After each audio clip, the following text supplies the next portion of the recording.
Be there for the adventure on NBC. You won't believe your eyes. How you doing? This is Mr. Smith, and tonight I fall in love. She's a weather girl on a local TV show, and I ask Raymond to arrange a rendezvous with her. Mr. Smith, I have the honor of presenting Miss Veronica. Unfortunately, the course of true love doesn't run too smooth. Especially when Bobo gets ideas of his own. An anthology about the bad, the short-lived, and the forgotten shows and events in television history. This is It Was a Thing on TV. Punisher! Control! Tell me before I change my mind! I give you Super Train.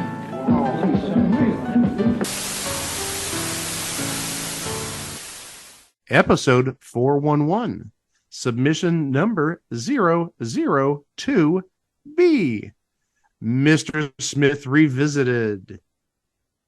Mr. Smith originally aired on the NBC television network from September 23rd of 1983 through December 16th of 1983 for a total of 13 episodes. 3 less than Uncle Croc's Block, The Hudson Brothers Razzle Dazzle Show, J.J. Starbuck, Schooled, and the number of aired episodes of Salvage One, plus many, many other TV shows. Eventually, I'll get around to figuring that out. And I should note one of which went unaired. But okay, let's do it live. Here is the theme, which we didn't have in the first episode, of Mr. Smith.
Now, guys, this shot of Bobo here in the opening sequence with the red hat and the tire around his neck, or inflatable tube, I don't know what that is. It's black, it's round, it's donut-shaped, and it's connected to a string. That is definitely a tire. All right, let's just put it out here. Bobo as himself, that is the alternate cover art. And in case Greg didn't really, he implied it, Bobo actually got a credit, at least in this episode. Bobo as himself. Bobo could have been a star. Imagine this show lasted longer than 13 weeks and we got a Bobo spinoff. Well, Greg, if Bobo got his own spinoff show, then Leonard Frey would have appeared more often on the second half of Match Game Hollywood Squares' life.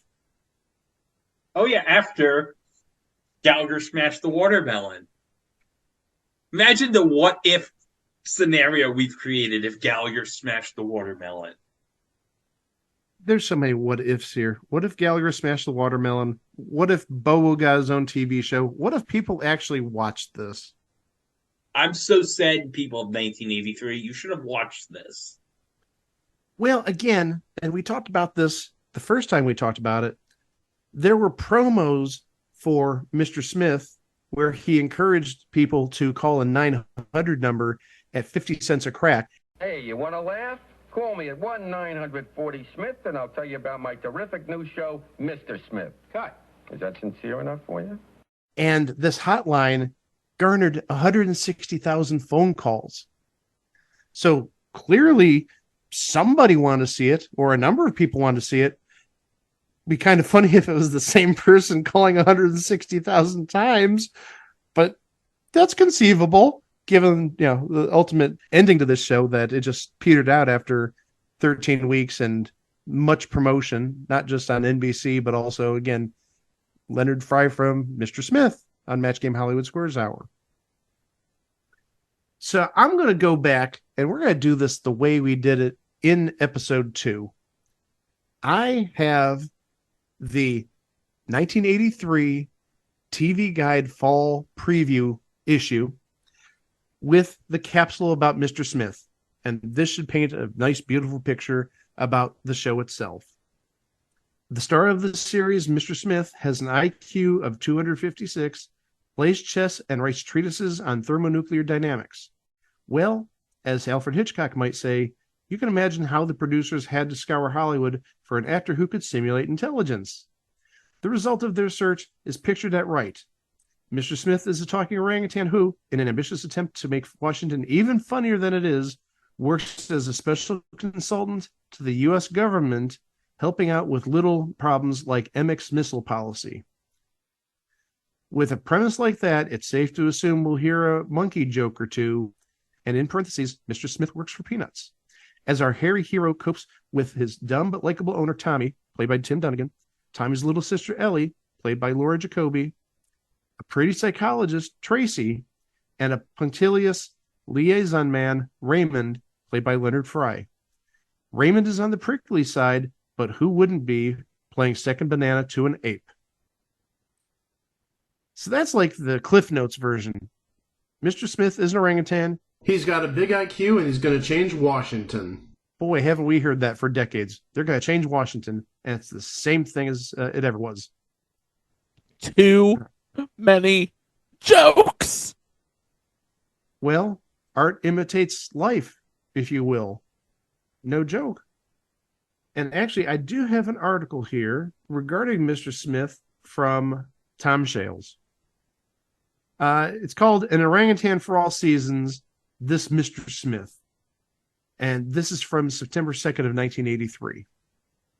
Ed Weinberger looked scruffy and disheveled, but then he had just spent the night chasing a monkey up and down the steps of the Lincoln Memorial. Actually, as he was quick to correct, it is not a monkey, but an orangutan, the star of the new NBC comedy series, Mr. Smith, that will air Friday nights on the network this fall. Like Stan Daniels, the other executive producer of Mr. Smith, Weinberger helped write and produce two of the best and most adult comedies in TV history, The Mary Tyler Moore Show and Taxi, as well as the short-lived but exceptionally witty ABC series, The Associates. What are these guys doing monkeying around with an orangutan? And a talking one at that, because the premise of the show is that Mr. Smith can speak, has an IQ of 256, and works on government research in the nation's capital. That last part isn't too hard to swallow. Is this another sign of how far TV has sunk or what? I know, it sounds like something Fred Silverman might order you to do, said Weinberger, whose yellow socks were falling down. But it's not. I thought it would be fun to do. I don't want it to be anything less than anything I've ever done. In fact, I want it to be more because of the eyebrows that are raised when people hear the premise. I haven't lost any sense of what I think good television should be, Weinberger said. Or good comedy, anyway. And that's good relationships, good stories, intelligent stuff that doesn't look down at its audience. Somebody should just run over me with a truck. No, that sounds like Valley Girl talk. Somebody should castigate me if I don't maintain these things. There's more to the article, but that's the general gist of it. So before we move on, why are we doing this now? The main reason is because, as I mentioned at the top of the show, this coming Saturday, the 23rd, is the 40th anniversary of Mr. Smith's debut, and I thought it would be appropriate if we actually held off on Mr. Smith Revisited until the anniversary. Good timing and all. So here we are talking about Mr. Smith, and now that we've seen some of it, Greg played a little bit of a preview of an episode in the cold open, and as Greg mentioned, we now have the theme, because somebody on YouTube, bless their heart, in the last 9 months or so, uploaded, I believe, 7 episodes of Mr. Smith, or at least parts of 7 episodes, because I know that taking a look at some episodes today, there's at least one which is incomplete, was missing the open and the first few minutes, but there are a number of complete episodes up there. Thank you to that person. Well, we're going to talk about the people behind Mr. Smith. I think the first person we need to talk about is Mr. Smith himself, because the orangutan who played Mr. Smith actually had a pretty long career, a pretty popular career. He went by the name CJ the Orangutan, and among his credits, not even joking, CJ the Orangutan's IMDb has known for, like you'd see for an actor or an actress best known for, an orangutan has a best known for. He was on an episode of The Love Boat, actually in 1986, so 3 years after this. An episode of T.J. Hooker, The Fall Guy, Hill Street Blues, Tarzan the Ape Man from 1981, but maybe most popularly, the Clint Eastwood movie, Any Which Way You Can, back in 1980. He was Clyde. I think the critic made fun of Clyde. Definitely made fun of Any Which Way You Can. So the critics sort of had a kind of sort of tribute to Mr. Smith or to CJ the Orangutan. Now, hold on a second. I got a funny story about the whole any which way but was any which way you can thing. So related to this, a studio executive was reading Bob Zemeckis and Bob Gale's script for Back to the Future back in the early 80s. And Doc Brown's pet dog Einstein was actually originally like a chimp. And the executive said, you should change it to a dog because any movie that has a chimp does not make money. And Zemeckis and Gale answered back, but what about Any Which Way But Loose? The executive said, that was an orangutan, not a chimp. And playing the voice of Mr. Smith, and we mentioned this person just a few minutes ago in that Tom Shales interview, is Ed Weinberger. Renowned, primarily as a producer and a writer.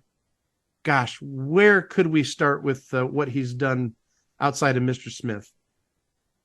Wrote many episodes of Taxi, wrote a number of episodes of The Mary Tyler Moore Show, was the writer and creator of The Mr. Black Show, the one that premiered in 1984. You know who we're talking about. But his name in the 80s and 70s was everywhere. Amen. He created Amen. We talked about him previously because he created Mr. President. So needless to say, a great entity, if you will.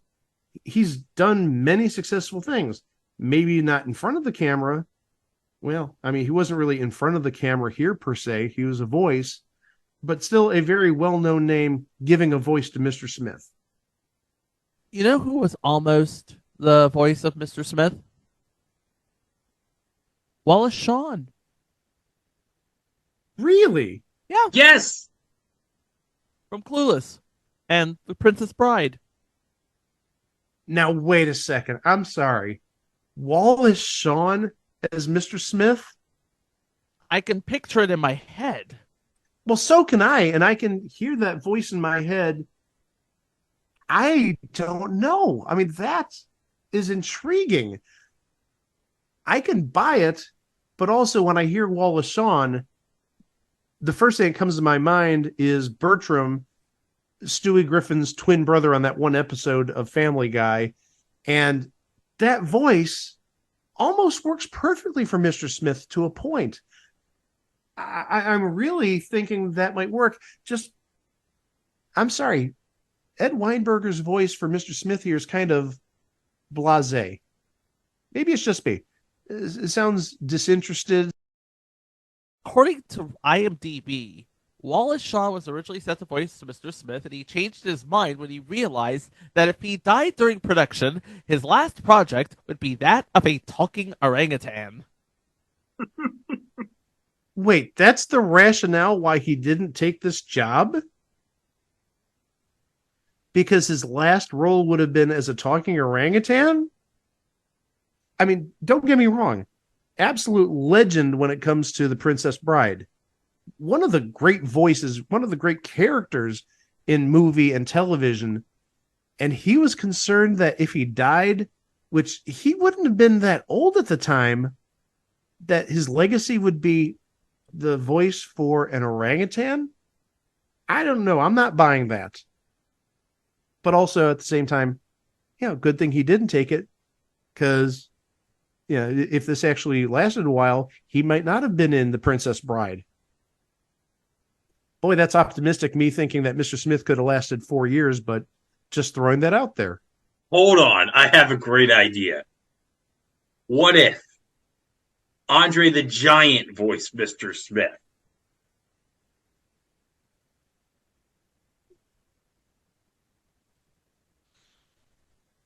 The silence for the last 10 seconds has been very deafening. Mr. Smith voiced by Andre the Giant.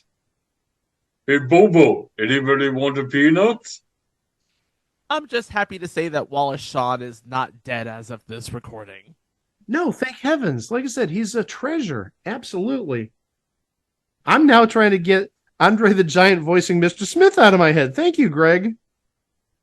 Let's remember, I'm the son of the guy that thought the Rams uniforms in 2018 looked like they were in a commercial for Honey Nut Cheerios.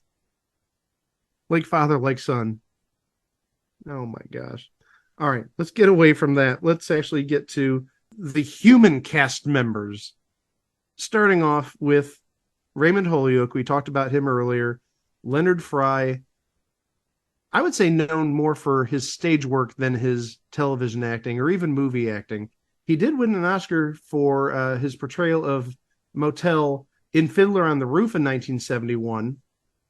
And among other shows that he was on Best of the West. I know that's on the list in 1981-82. Oh my gosh. What would have happened if Best of the West actually got more than like 2 seasons? We wouldn't have Leonard Frey on Mr. Smith. And also, we wouldn't have Nino Palucci on Voyagers. Oh my gosh, this is the whole butterfly effect. If 1 or 2 dominoes goes a different way, television is just changed forever. And if I'm not mistaken, we would also not have Joel Higgins on Silver Spoons. That's right, he was on that show. That would just be a nightmare scenario, guys.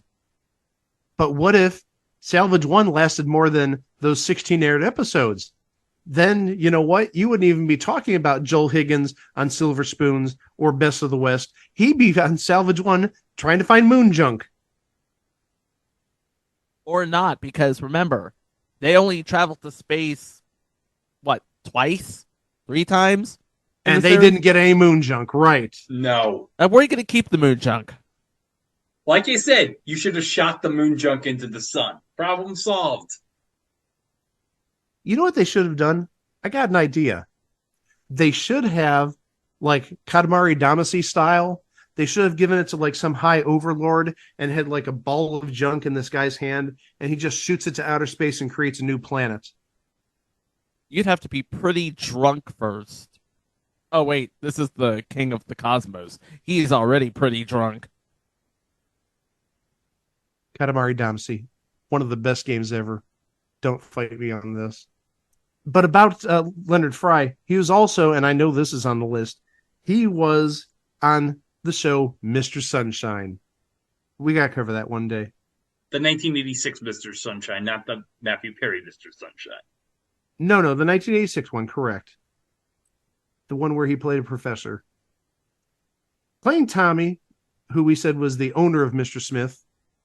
Yeah, I could believe it, but if you watch the episodes, it seems like Leonard Frey is more the owner than Tommy Atwood, essentially, is Tim Dunnigan. Tim Dunnigan, this isn't a good sign. Tim Dunnigan, among his known for things, Mr. Smith is listed. So you know what that tells me? He didn't have that much of a career. Well, hold on. He was the original face in the pilot for the A-Team, but we did talk about him before because we talked about him in Captain Power, right, Chico? Captain Power and the Soldiers of the Future, yes. That's right. He was Captain Power. He was Captain Power, but now, Mike, I know you missed our whole ramble, but we found out that when they planned to remake the show, that it was a giant scam on par with the Intellivision and Nico.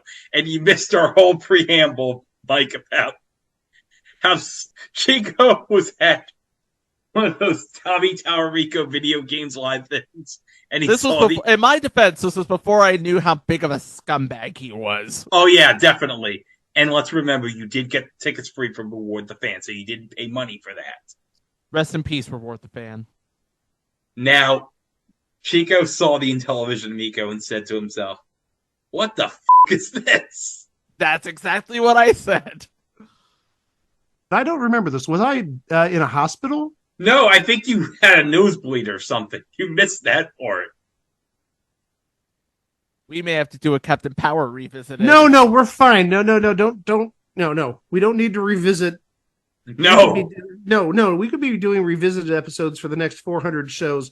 No. We're never touching that again. Yeah, some things are best left untouched. And remember, he was recast because he looked too young to be a Vietnam War veteran. True story. So he ended up on Mr. Smith instead. Playing the little sister Ellie Atwood is Laura Jacoby. And again, just like Tim Dunnigan, on the IMDb known for, is Mr. Smith. So again, that tells me she didn't have much of a career. And actually, just taking a look at her IMDb really fast, she was on one episode of many things. Actually, 2 episodes of Punky Brewster. Oh.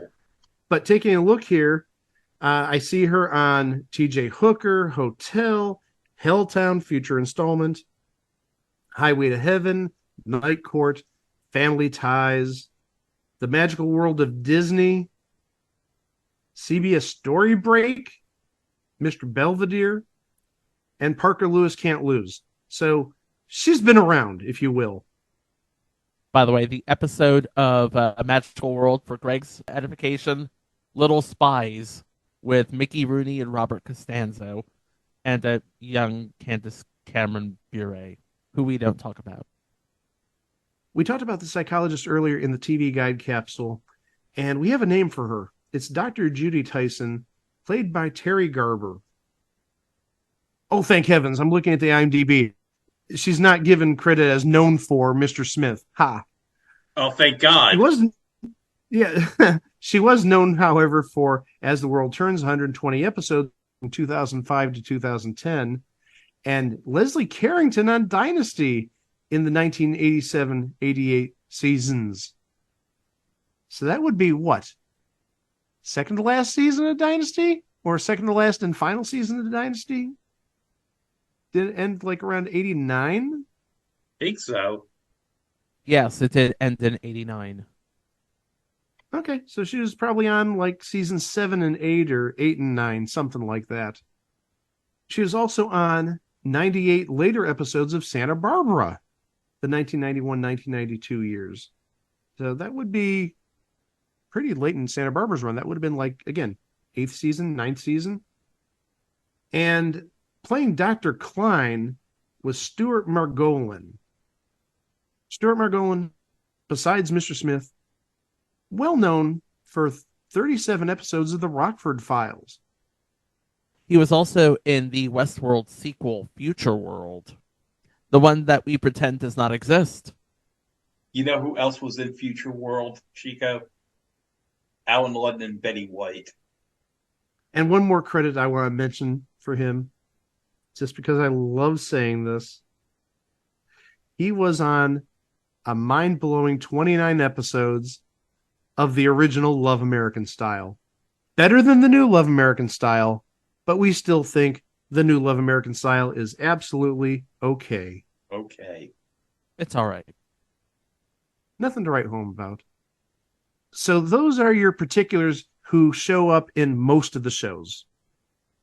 Now we can actually get into an episode guide of shows that we've seen partially to some extent. So we're not just going blind here. We've seen all these shows, or a number of these shows. And the first one is called Welcome to Washington Part 1. Boy, I wonder what that's about.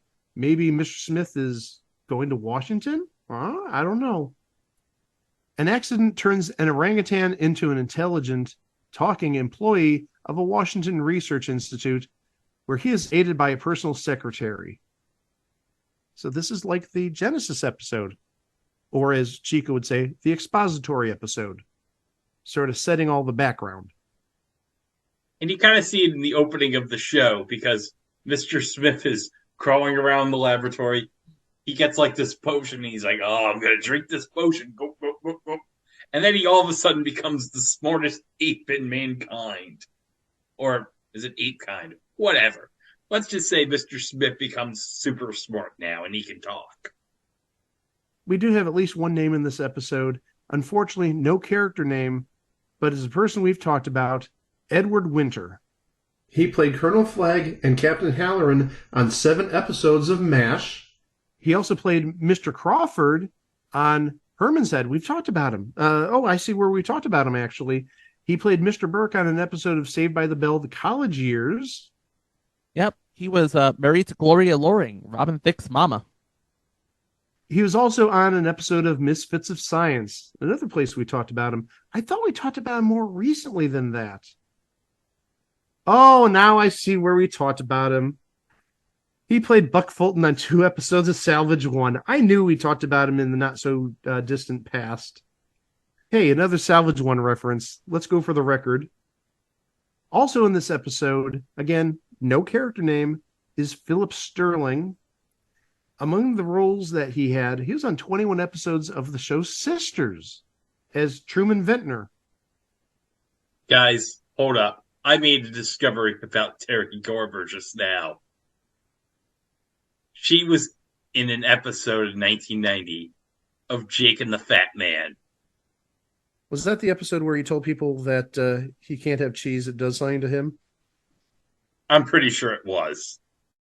But interestingly enough, Terry Garber did not appear in the prequel to Jake and the Fat Man 66. See, these are jokes that we didn't have 4 years ago. Now we can play all our cards. We just had 1 episode to work off of. Now we got 410 to work off of. And 410 episodes worth of running gags. Oh boy, I'm waiting for us to hit upon somebody in this show that was on Wings. I wonder what's going to happen. Greg's going to lose it, obviously. Don't spoil it for the people. Jeez. And then the second episode, which aired on the same night, presumably as a 1-hour premiere episode, is Welcome to Washington Part 2. Nothing really different about Part 2. No new people as guest stars. So we're going to hop over to Episode 3. And I think we need to buckle down Greg here because I'm sure he's going to have stuff to say. And it is called Mr. Smith Finds His Brother. Get your Bobo stuff ready, Greg.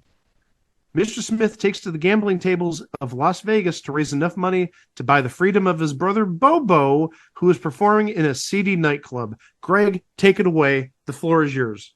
Okay, so Leonard Frey, Tim Dunnigan, and Mr. Smith's plan to rescue Bobo is they're going to have Leonard Frey gamble because they figure we're going to play blackjack to raise $100,000 to rescue Bobo and free him from the captors. So they use Mr. Smith's intelligence because he knows how to, count cards. So what they have this elaborate system where Mr. Smith will pat his head to hit or tap his shoulders to stand or whatever. It's like some elaborate system they have set up. So it's Leonard Frey, Tim Dunnigan, and Mr. Smith at the table. And while Leonard Frey's winning all this money in blackjack, which attracts this whole big crowd, they're giving drinks to Mr. Smith. And he's drinking all the drinks oh, man, these are some good drinks. Gonna sip this alcoholic drink down and whatever. So now it's down to the final hand or whatever. So Leonard Frey is at 18. He's considering standing. Just that's it. And That's what the book says to do. yeah, that's the smart odds to stand. But they want to get Mr. Smith's advice, and Mr. Smith's knocked out. So they keep. He's knocked out because he's drunk. You see, so they try to keep waking him up, and Mr. Smith wakes up and he's like, "Oh," and it's like, "Oh, hit me." And he gets a 3. You're not going to believe this. He gets a 3, giving him 21, giving them the $100,000 to rescue Bobo. And Mr. Smith says, "I wasn't raising my hand to hit. I was tired." He was drunk as hell, man. Of course he was. And how did this last just 13 episodes? In a perfect world, this and Scorch would have had 7 seasons in a movie. We weren't ready. I would love a Mr. Smith movie. I'm sorry. I'm going to see that movie at least 10 times. But hey, believe it or not, there's actually a name in this episode. And Greg's going to appreciate this. Playing Morton. Going to assume one of the handlers of Bobo at this seedy nightclub is Peter Van Norden. There's one credit I want to mention, and Greg's going to love it. And he knows exactly who this is once I tell him this. He was John Sununu in The Naked Gun 2.5, The Smell of Fear. Oh. That's right, because remember, John Sununu was George H.W. Bush's chief of staff at the time. And I think he had like a semi-integral role in The Naked Gun 2.5, communicating with George H.W. Bush in the movie. I don't remember exactly. It's been a long time since I've seen Naked Gun 2.5, but I do remember the John Sununu character playing a semi-significant role in the movie. One of my favorite moments in Naked Gun 2.5 was, remember Norberg was stuck under the bus that went to Detroit? And then later in the movie, Frank calls, he's like, "What's Norberg doing in Detroit?" I need to put that on my need to watch list. It's been a long time since I've seen Naked Gun 2.5. So many jokes. All right, while you try to get those jokes out of your system, we're going to go to episode 4 called Mr. Smith Operates. And actually, in the opening credit sequence, you see Mr. Smith washing his hands like a surgeon, along with other surgeons, other human surgeons, let's clarify, getting his hands all soaked up, trying to get as germ-free as possible. I don't know if I want a necessarily very hairy orangutan doing surgery on me. Just saying. Mr. Smith offers his assistance during a delicate brain operation on a renowned space scientist. So, okay, in this episode, now I watched this episode, so Ellie, who is the sister of Tommy, has like an appendectomy. She has to get her appendix taken out. So Mr. Smith, I guess, is going to perform the surgery, but first he's got to watch like a surgery being performed because he's an orangutan. He's never done a surgery before in his life, even though he's super smart. So they got to do this big surgery on this scientist guy, and he's going to watch it and have an idea about how the surgery is done. And wacky shenanigans happen. Hilarity ensues. I was going to say, where's hilarity ensues? Wacky shenanigans happen? Is that the new hilarity ensues for the second 400 episodes? I guess that's going to be our new thing for the second 400 episodes. Wacky shenanigans happen. Well, let's see what wacky shenanigans happen in episode 5. Oh, shenanigans are going to happen. I see the name of the episode, and I've seen this. Mr. Smith rescues Bobo. Oh, yes! That's a great episode. Mr. Smith tries to rescue his brother Bobo, who is mistakenly kidnapped by foreign agents. Greg, just spill your guts. Okay, so Tommy and Mr. Smith have to sneak Mr. Smith out while Leonard Frey's sleeping. And they plan to switch Bobo with Mr. Smith. And this is in the preview for the episode. You can watch it on YouTube. You can watch the whole thing, and you can watch the cold open leading up to the intro. Leonard Frey asked Tommy, "How did you persuade the kidnappers to rescue Bobo?" "I just gave him Mr. Smith." And Leonard Frey looks like, oh. He just gave him Mr. Smith. Yeah. But hold on. The kidnapper says to Mr. Smith, "No human can escape." But remember, Mr. Smith is not a human. So guess what he does? He escapes by climbing. Yes, I remember that episode and just the entire like escape sequence. Very athletic for an orangutan. Going on to episode 6. This is another one that's on YouTube. This person who uploaded these episodes to YouTube apparently got like a block of, I'm guessing, 4 or 5 episodes in a row. Because I remember this one is on YouTube too. Mr. Smith falls in love. Mr. Smith falls for a female orangutan who gives TV weather forecasts, but she in turn falls for Bobo. Wait, that was the episode that you previewed at the cold open. That's right, we did, yeah. No wonder it sounded familiar. So, Mr. Smith's in love with this orangutan that does the weather. And, like, it's amazing. He's trying to court this orangutan. It's like, oh, she's not attracted. How do I get her attracted to me? Oh, I got an idea. I'll take her to Bobo's room. And let's hear what type of adventures happen between Mr. Smith and the weather orangutan in Bobo's room. Right this way, Miss Veronica. That's it. Just follow me. Come on. That's it. Just, I'm taking you to a great place. You're going to love it. You're going to love this room, Miss Veronica.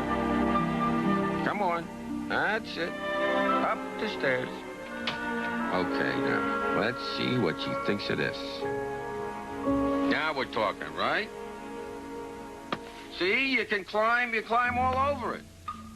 Huh? Isn't this terrific? Look at this. Look, you can do this. You can swing. It's a real tree. It's a tree, only it's inside. Huh? What do you say? You could climb. Look, isn't this great? Whee! Come on up. Come on, why don't you come up here with me, Miss Veronica? Huh? Whee! Come on. Look what you can do. Look at this. You can do this. Remember? Yeah. Boy, it's just terrific. Come on, Miss Veronica. You want to come up here? You want to come up here with me? Whee! Bobo, will you get out of here? Freeze the crowd, Bobo. Bobo, why don't you go downstairs? Tommy will give you some ice cream, cake, candy, whatever you want. Look, Miss Veronica. Miss Veronica. Hey, look at that. Come here, come on, this'll be great. Come on, Miss Veronica, why don't you come up here, huh? Look at this. See, you go from limb to... It's just like a tree. Just because it's inside doesn't mean it's not a tree. You can swing, huh? Come on, Miss Veronica. Here, look, see this? What do you think of this? King of the hill. Miss Veronica, where you going? Bobo, let me have the tree for about 2 hours. Bobo, listen to me. You're my brother. Bobo, Miss Veronica. Bobo.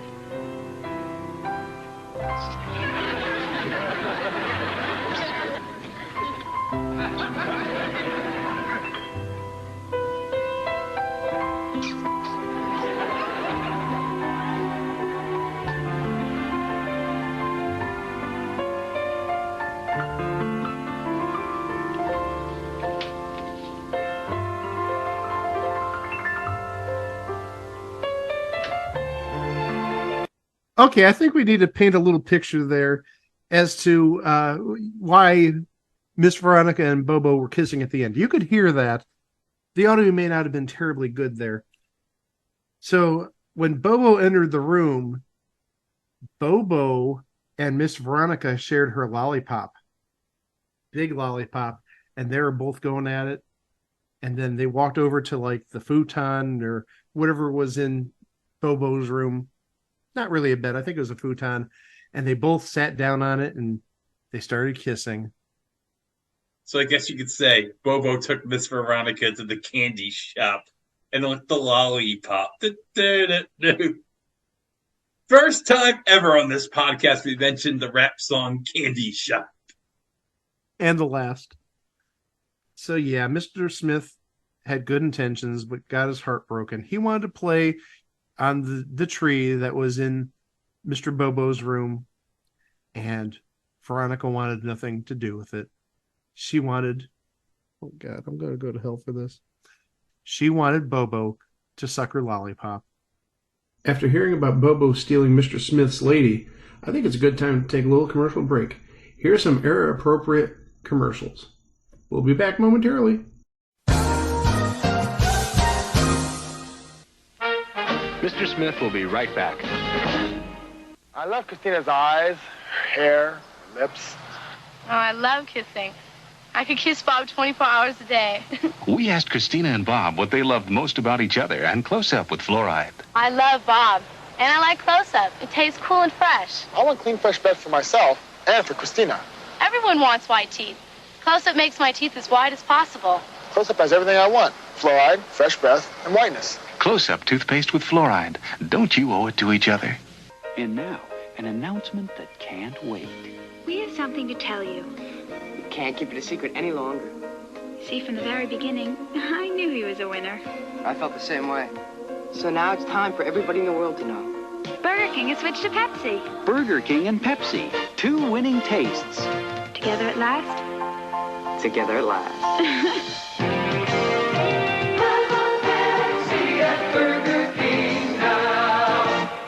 Are you missing something in your treatment of sinus?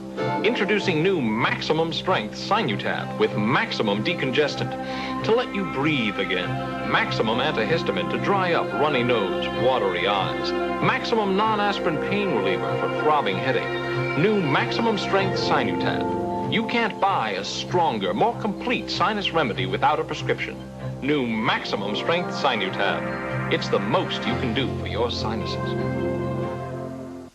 Next, when Jennifer belts a bully, Joey takes all the credit. This could be the new Joey. And guess who gives him the ride of his life? It ain't Julie Andrews. Jennifer slept here. Then George Burns is back as God in the hit comedy that'll make you a believer. Oh God, Book 2, next on NBC. Be there. Hey, gang, it's a night game. Memphis State Tigers are going out to Porter Pavilion to take on UCLA. Two All-Americans, Keith Lee against Kenny Fields. Saturday night.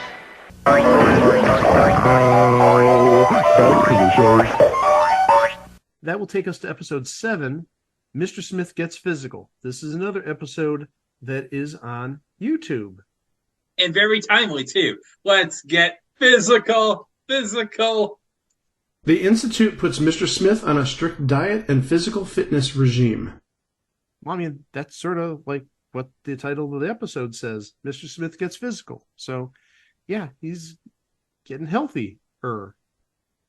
In this episode, playing Alvin, who I'm going to presume is one of the friends of the kids, of Tommy or Ellie, given his age, is Jeremy Schoenberg.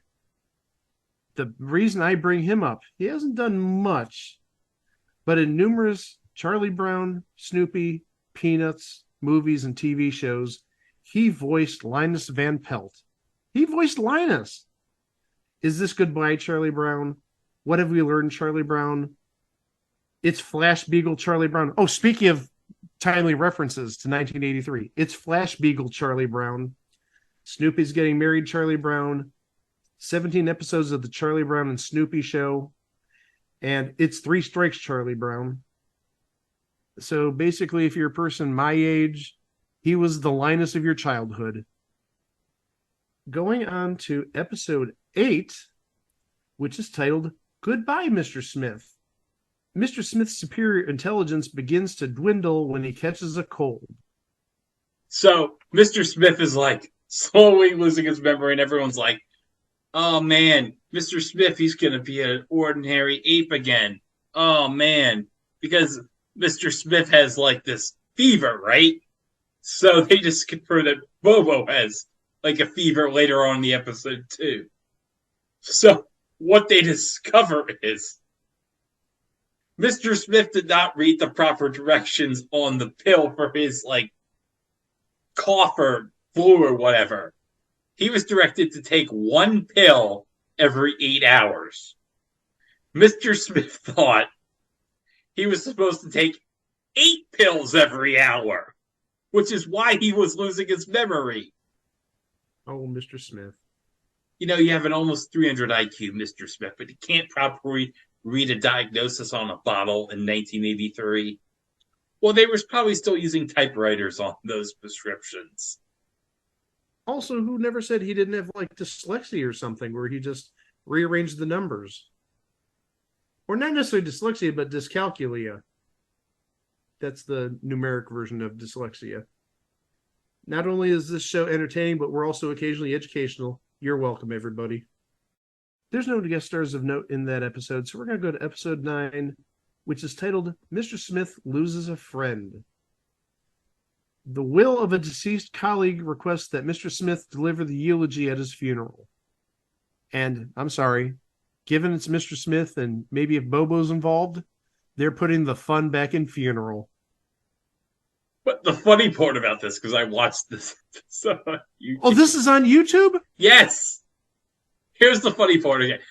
Mr. Smith, the guy he worked with, his wife, had no idea the person he worked with was an orangutan. So they tried to slowly break it down. Mr. Smith, who's speaking at his funeral, is an orangutan. And when she sees Mr. Smith... I'm guessing weird shenanigans ensue. Let's listen to what happens. My condolences, ma'am. Thank you. Is there anything I can get you? A glass of water, perhaps? Why is it, I wonder, we always offer someone in distress a glass of water? As you wish. So,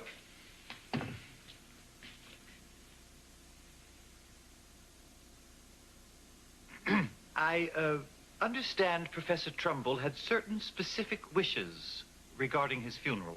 Oh, yes. He wanted it to be here at the Institute Chapel, and it was his specific wish that your Mr. Smith deliver the eulogy, that was all. I see, yes. Well... For myself, I ask only that it be dignified, Mr. Holyoke. Yes. The old-fashioned notion of the funeral as spectacle, extravaganza, frankly, I've always found that vulgar.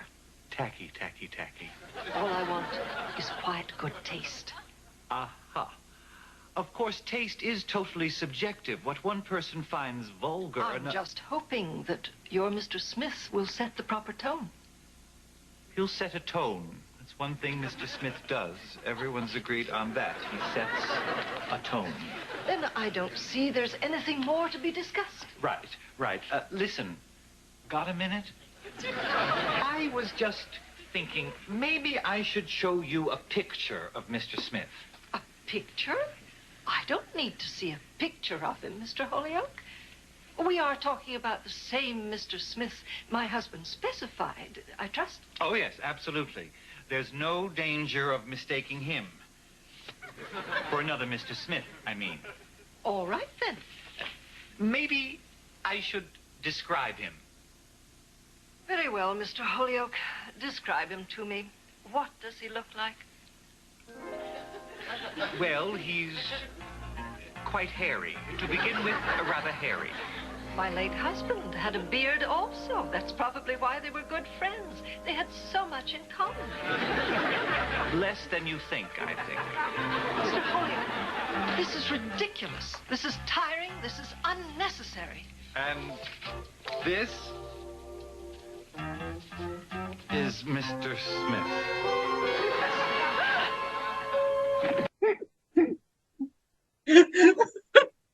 Mike, can you describe what the drawing of Mr. Smith is?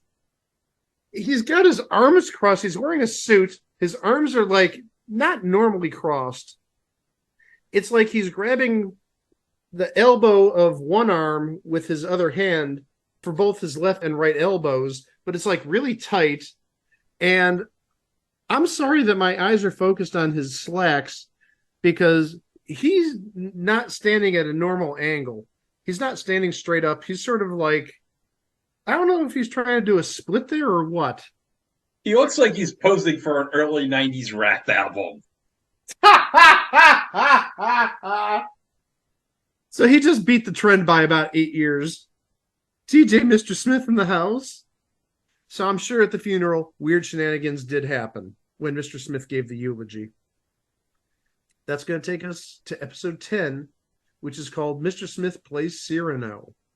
Tommy asks Mr. Smith for courtship advice after falling for a lovely doctor. Wait. Tommy is dating a doctor? How old is Tommy in this? Tim Dunnigan was born in 55, so he'd be about 28 at this point. So that makes sense. I just thought the young handler, when I read the description earlier, he was a young kid. No, he's actually a grown adult in this series. But also remember, too young to play a Vietnam veteran. Yeah, you're not really wrong there. Playing the doctor that Tommy was smitten with is Jane Badler. Jane Badler, among other things, was Miss New Hampshire back in the 70s, and she competed in the Miss America pageant in 1972. Oh. But also she played Diana on V, the original miniseries, and V, the TV series. That's right. Oh, spoiler, they're lizards. Great, now I have no reason to watch a 40-year-old miniseries. But also, again, to make it timely, V was a very big thing in 1984-85, so she was a thing back in the early to mid-80s. We're going to go to episode 11, which is titled Mr. Smith Makes a Commercial. Mr. Smith appears in a TV commercial to get his dim-witted brother Bobo out of a scrape. Bobo!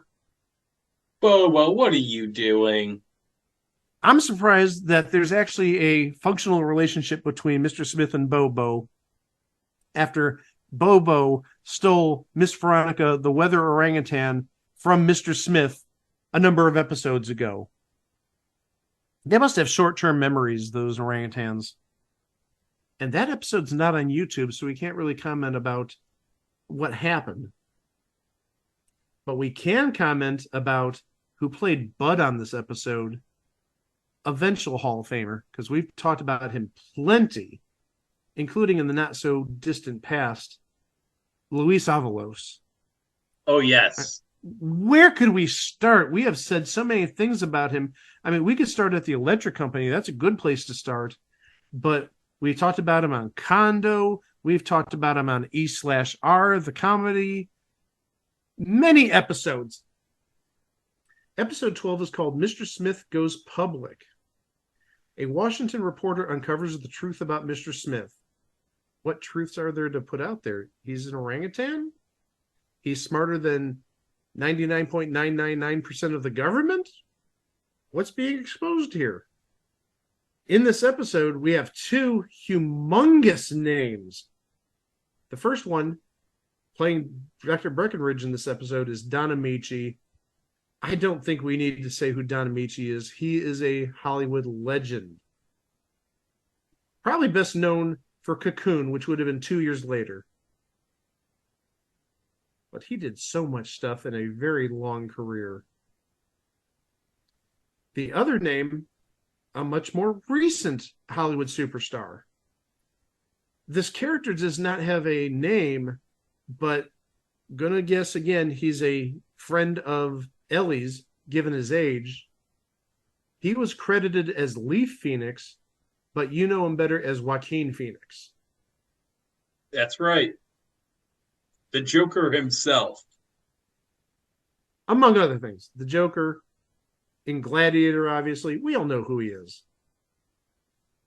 So we have Hollywood royalty from long ago, and we have Hollywood royalty from the last 20 years or so, or even less.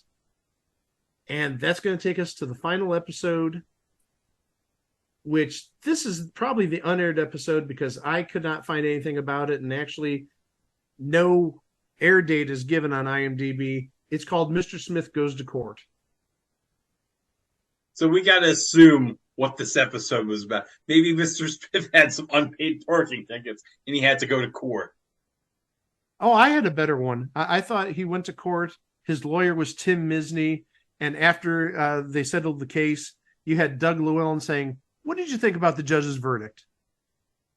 Well, it's timely. 1983, People's Court. It works. Okay, maybe it doesn't work. But that's the show. I have the ratings for just about every week, and it's not good. For the first week, there were 56 shows, and this came in at 46th. Ahead of some big names, though. Ahead of Different Strokes, ahead of Silver Spoons, ahead of NCAA football in primetime, Miami versus Notre Dame. So this would have been the national championship season for Miami. That would have been would that have been Jim Kelly at the helm? No, Bernie. Bernie was the quarterback. Bernie? Oh, I thought Bernie was a year or two later. Okay. Yeah, Jim Kelly would have gotten drafted by the Bills and went to the USFL with the Gamblers. Okay. Also, again, another more popular show that did worse in the ratings, Archie Bunker's Place, which by this point, I'm guessing this is a rerun because it was gone in 83. So this may have been like literally the last episode of Archie Bunker's Place on CBS. If we look at future weeks, the following week, 65 shows that came in 52nd, ahead of Manimal. Wow! And Ripley's Believe It or Not. Believe it or not. We got the two shows from 1983 Greg can do. He could do the Manimal Rar, and he could do the Ripley's Believe It or Not, Jack Palance show mention. Hold on. I wonder if Mr. Smith had any clue, and it was by Menon. All the Jack Palance jokes. All right, I'm waiting for something about City Slickers now. Or maybe Mr. Smith did a one-handed push-up at some point. Oh, like he did at the Oscars. Right. That was a great moment. But just taking a look at the ratings overall, it was in the bottom 20% the entire season. Looking at the week of October 10th to the 16th, out of 66 shows, it ranked 58th. Manimal was 59th, and actually a previous installment, the Coneheads animated special, was second to last that week. And again, future weeks, 59th out of 70 shows, 65th out of 68 shows. That's not good. 65th out of 68. 63rd out of 67 shows, 60th out of 64 shows. So now we're talking about lowest 10%. So now we know why this has gone in 13 weeks. 64th out of 65 shows. And the only show that did worse is something we talked about back on the original episode that just stunk up the joint in 1983 for NBC. First Camera, which was like the updated name for the TV version of Monitor. Yeah, the ratings here are absolutely just pitiful. And it's amazing because this show was heavily hyped out the wazoo. And we mentioned in the original episode how we compared it like 28 years later to Whitney and how NBC like hyped the hell out of that. And this show is much better than Whitney now that we've seen it. I think it's just a victim of bad scheduling. I do have the ratings for the last week, just as a final sort of death blow. 63rd out of 65 shows, 64th being the aforementioned First Camera, 65th being an ABC News special report, The Pope and His Vatican. So yeah, I think the Friday night lineup killed it.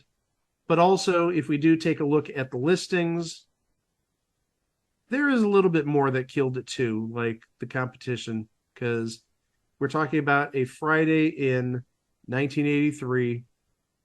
And I think we've covered this enough. We talked about it when we did Jennifer Slept Here Revisited about what aired on Friday nights, and it was not good. For the premiere episode on ABC, you had Benson in the first half hour, and this would have been like season 5 of Benson, I believe. And you had Webster, and this would have been the first or second season of Webster. But on CBS, and we talked about this in the Jennifer Slept Here episode, you had the Dukes of Hazzard, and this would have been the return of Bo and Luke Duke, because they settled their contract dispute. No more Coy and Vance. So, yeah, people are watching Bo and Luke Duke return, and not those fake Dukes boys. Yeah, screw the Duke boys. The fake Duke boys. The fake Duke boys, yeah. So I think the writing was on the wall from the beginning. People are going to watch Benson. People love Robert Guillaume. People love Dukes of Hazzard, Catherine Bach, and Tom Wopat, and John Schneider. Mr. Smith, as adorable as he is, as funny as this was at times, as good as Leonard Frey was, just didn't stand a chance. And unfortunately for that reason, that's why Mr. Smith, for a second time, was just a thing on TV. Yeah, but at least we got Mr. Smith and Leonard Frey at the Macy's Thanksgiving Day Parade in 83. And we got more than enough Leonard Frey on Match Game Hollywood Squares in not just 1983, but 1984, when he wasn't credited with being on Mr. Smith. And actually, I believe that was actually sort of the genesis as to why we covered this show, was for Mr. Smith, Leonard Frey, it's like, okay, we need to see what Mr. Smith is, and we need to like do a bit of a deep dive on it. Well, now we did a deep dive, and now we did even a deeper dive if you think about it. So, Greg, I don't know if you necessarily want to do this by yourself, but you want to play a little eBay Price is Right? Sure. All right, let's hit the music then.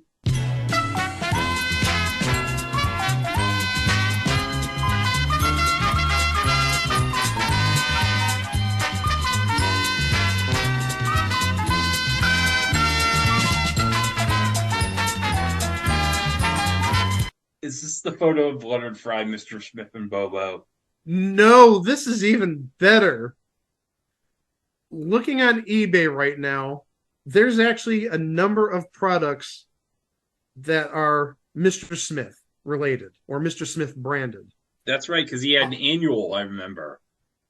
I don't have the annual, but what I do have, among other things, I have a wallet, a child's billfold or wallet with Mr. Smith on it from Paramount Pictures, 1983. And it says rare. Well, yeah, it's rare because nobody bought this thing back in 1983. Let me give you a little description about it.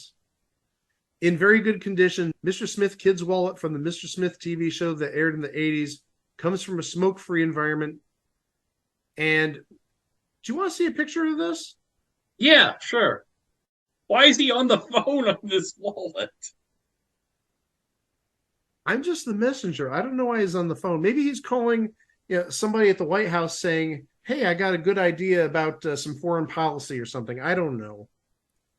But yeah, he's on the phone, and I can't read what it says with the glare, but it looks like it's an actual licensed item because I see a copyright on there, and it says Paramount Pictures Corporation. So this isn't some fan-made thing. This is actually like the real deal, legit, something that was made in some capacity. So here's what we're going to do since Chico has left us. We're going to do clock game style, okay? All right. And we'll put 30 seconds on the clock. And the clock will start with your first bid, okay? Okay. Dollars and cents, right? Dollars and cents, yes. Okay. $15.99. Higher. $19.99. Higher. $24.99. Higher. $33.99. Higher. $49.99. Lower. $45. Lower. $40. Lower. $38. Higher. $39. Higher. $39.99. That's it. You had 8 seconds left. $39.99 if you want this.